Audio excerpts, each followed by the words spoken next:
Hey, what's going on, guys? I'm here to talk about, Street Fighter Duel. It's a game I kind of picked up recently. Pretty much since the start of the launch of the global version. Because apparently, from what I found out, it was actually like an Asian version. I don't know if it's Chinese or Taiwan. But there's other versions as well that seem to have gone very far. But I wanted to go right ahead and start from scratch because I've always loved Street Fighter. Been a huge fan since it came out in the old days, back in the Street Fighter 2 era, and I've always, seen Ryo as my favorite, fantasy character that's ever created because I just love his drive. Always looking for answers, always looking to be the best version of himself, and always willing to test himself to where how far he can go rather than being afraid of being tested. So yeah, but I'm actually not here to talk about Ryu and my love for Street Fighter. I'm just here particularly to talk about Street Fighter Duel. And after discovering it from pre-registration, was trying to.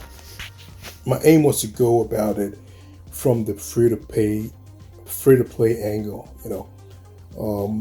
Everyone is always going to be scared of the whales, and everyone's going to be worried and concerned that they're going to make the game a cash grab and all that kind of stuff. But the one thing I always typically think about is that these sort of games from the onset, if you're playing a mobile phone game that has to do with collecting a lot of characters, you have to be pretty much, assured that they're going to want to get some money back. These are games that people would play for three reasons, in my opinion. One is pretty much you have the best roster lineup that you can possibly ever get. Two, to just collect every single character as possible and everything that developer throws their way. And three, content creation. So it's gonna fall within one of these three lines. You're gonna fall within one of these three lines, right? And either it's a combination of one or the other, and all that kind of stuff. My own, goal here is to try and obviously get the ultimate lineup. But the thing about the free to play angle is that there is a huge chance that you're probably gonna take you're more likely gonna take a longer time trying to create these characters. But what I did, what I discovered, and I think it's become more familiar with the community now, is that I don't pull more than three times or more than twice, as long as I get the red, the guaranteed a character generation, right? The aim is to make sure that I have enough gems to pull three times. And as you can see right now, I don't have enough to pull three times. If I go to the pull character, for example, I'm going the wrong way where I can draw them. I have enough for the faction recruit, which is 10. I haven't tried like from three different portions, right? Because you have this one here as the faction recruit. You have the gems for the faction recruit because I don't have the star enough. I need one more star to be able to generate, twice. And then of course I've got a friend recruit that I've accumulated up to 100 from the past couple of days. So I try to make sure I can have at least three pulls if I make any pull at all. Otherwise, I try to avoid pulling until I can afford to. But I also try to make sure that I can have at least one section having a minimum two pulls. Meaning here, typically, if I have a 10 star, then I can take the risk. But why am I going into this aspect here? What I'm trying to say is that, the bottom line is that regardless of how much you spend, at some point until I guess you get the choice recruit, I think that is available further down the line, because I've been seeing a lot of other content creators already with that option. They've already gone that far, obviously with the means to pay, you can do that, but otherwise it might take time to get to that option if your character isn't strong enough. And the other thing when I found out how to actually get it is if you can get your first triple S character. So let's go to my roster first of all. Here's what I'm trying to say right now. Okay, being a free-to-play player, you have the faction here, the no, the main the Infernal and the Master faction, who appear to be the top tier, characters in the game. So right now we have, Jen, we've got Rose, we've got Jury, and we've got Bison, and Magala Ken recently joined that. I think a lot of people were upset because he appeared to be one of the other factions. But bottom line is that it's going to be a huge gamble trying to get these characters. Well, not a huge gamble. It's going to be. It's always a gamble to get characters. Like you can either get them or you can't. In the early parts of the game when you haven't been to the choice recruit. So let's just ship that for now, because typically those are going to have the option, those who are paid to play at this stage, or unless you're grinding 247. And trust me, I think I've done a decent amount of grind on this game, and it gets to the point where you get stuck, you get frustrated, and if you don't have the kind of characters that you can loan, which is actually helps, like it's not like Ken that I have it as loan. That's why you see that feast sign there. It's going to be tough to progress certain parts of the game, the boss fights, and the mini boss fights and all that stuff. But what I'm trying to say here is that even when you get these characters, to boost them further, it's going to be tough, right? If you look at my rules right now, we can check from the buyer. That's one of the easiest ways to know how far you progress. Is I only have her up to the A+ tier. I haven't released the S+ tier yet. Let's go to my actual lineup here. And I got her by lock. And of course, second one, I after I generated enough of the what's the currency that is called here. I'm gonna open it here. Enough of the tents, I guess, exchange tents. Yeah, I just got Rose. I considered Jury, but I'm like, I'm gonna go for Rose instead. I'm still a bit conflicted with Jury in terms of her use. People claim that she is really top tier, and I've also done a lot of calculations. As you can see, we're approaching the end of the event. It's about 2 days and 11 hours to go, so chances are that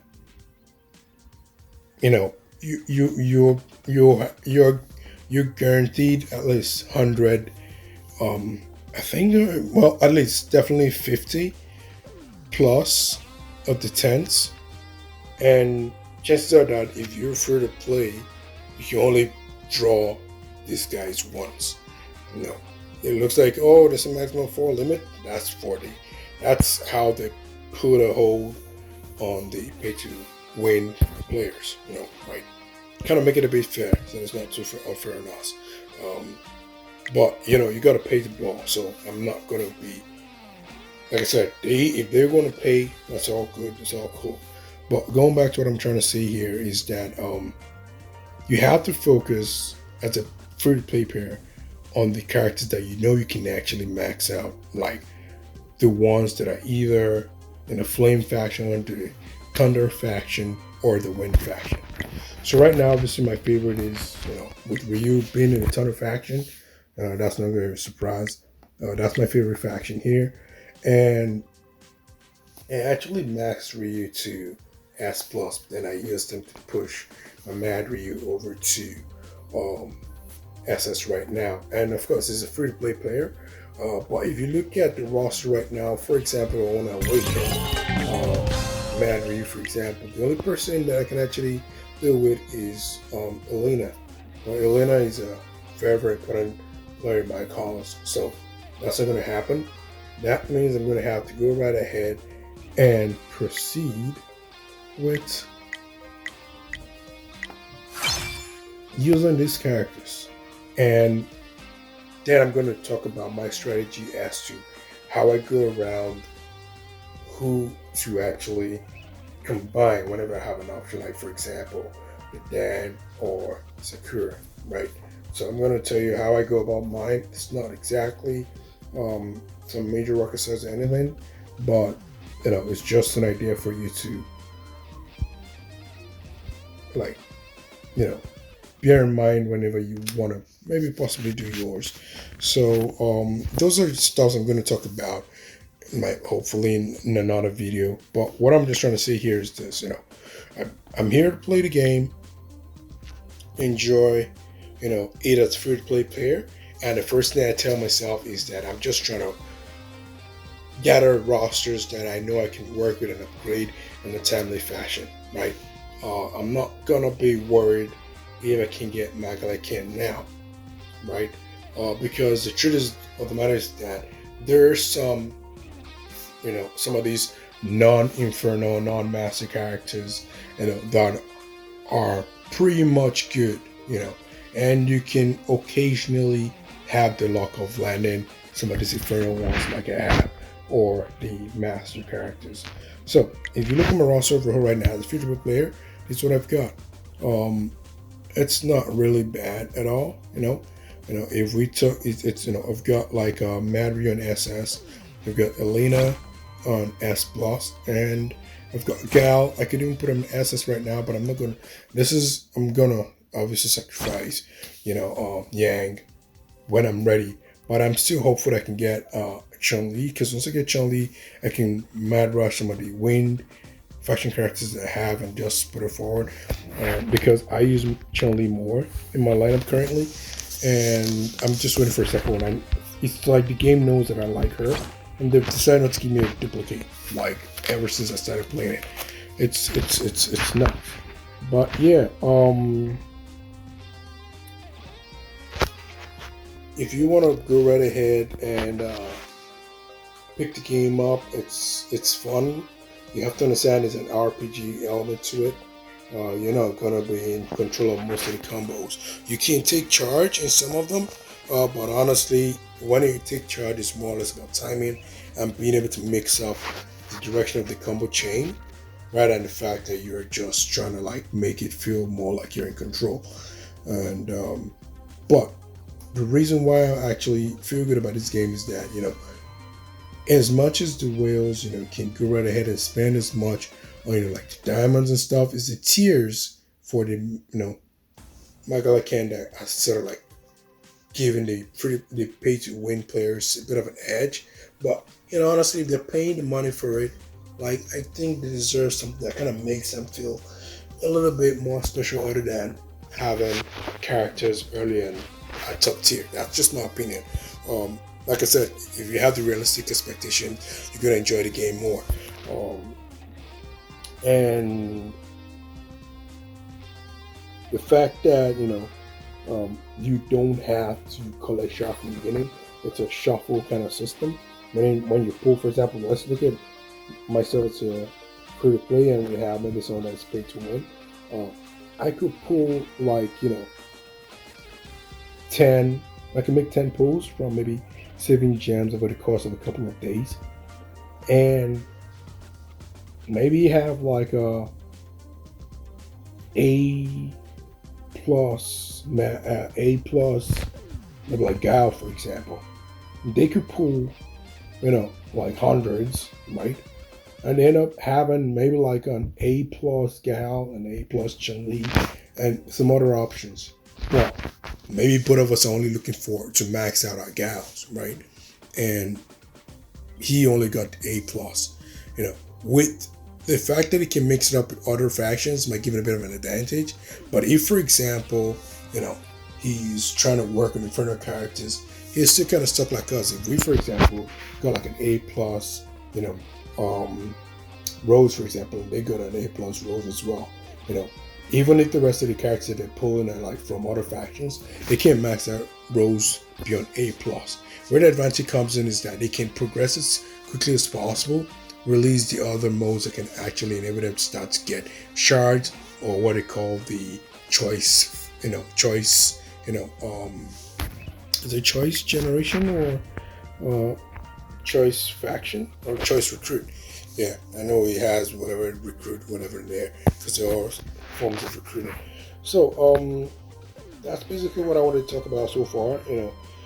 I will try and explain more with regards to my own personal strategy when it comes to, pulling raising and ultimately having the team that I feel like will be competitive enough to face the top tiers out there. Um, Thanks. It's been a pleasure being able to let you guys stay. If you guys like this sort of thing, because I'm hoping I can release more like that, I would appreciate a like and obviously a subscribe, and hopefully we can grow and get more things out there. Um, yeah, you guys take it easy and have a great one. Cheers.